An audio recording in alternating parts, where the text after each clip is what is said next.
నెల్లూరు జిల్లా నెల్లూరు రూరల్ నియోజకవర్గంలో రోజుకొక గ్రామంలో మట్టి మాఫియా రెచ్చిపోతోంది. నిన్న సౌత్ మోపూరు, నేడు కందుమూరు గ్రామాలలో ఎర్రమట్టి త్రవ్వేసి అమ్ముకుంటూ జేబులు నింపుకుంటున్నారు. స్థానిక విఆర్ఏలతో చేతులు కలిపి మూకుమ్మడిగా ఏకమై కిలోమీటర్ దాటితే రేటు మారుతుందంటూ మట్టికి గిరాకీ బాగా ఉండడంతో సొమ్ము చేసుకుంటున్నారు. ఫోటోలు తీసిన బీటీ న్యూస్ ప్రతినిధిపై మట్టి మాఫియాదారుడు నేను రామానాయుడిని అంటూ ఫోన్ కాల్ చేసి బెదిరింపులకు పాల్పడుతున్నారు.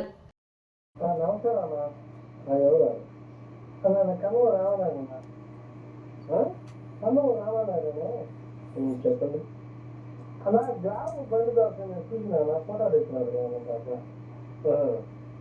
చేరమ్మంటే నా బడుగు లేదు ఎక్కడ చేరమ్మంటే అలా మన ఊరే మరి మన చేలో పెడితే ఆయన మీ ఊరు అట్టే దొరుకుతున్నాను ఆయన రెండు బడుగు తీసుకుంటే అది దొరుకుంటే నువ్వు నా ఫోటో తెచ్చినాడు కదా.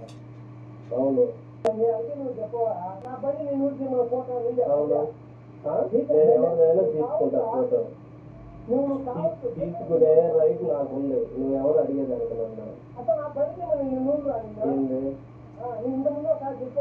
ఏంది ఏమని చెప్పారు? బండి నీదా ఇంకోటి ఎవరిదైతే నాకు ఎందుకు చెప్పు.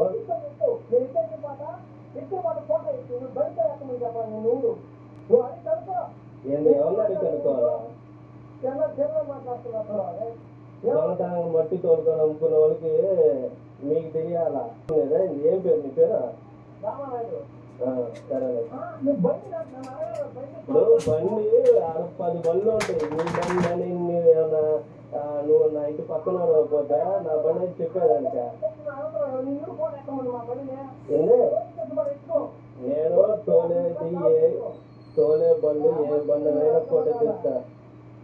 మనిషి నువ్వా నేనా? మట్టం కొని తినేవాడు నువ్వు మనిషి అనుకోవాలా? ఫోటో తీసినవాడు నన్ను మనిషి అనుకోవాలి.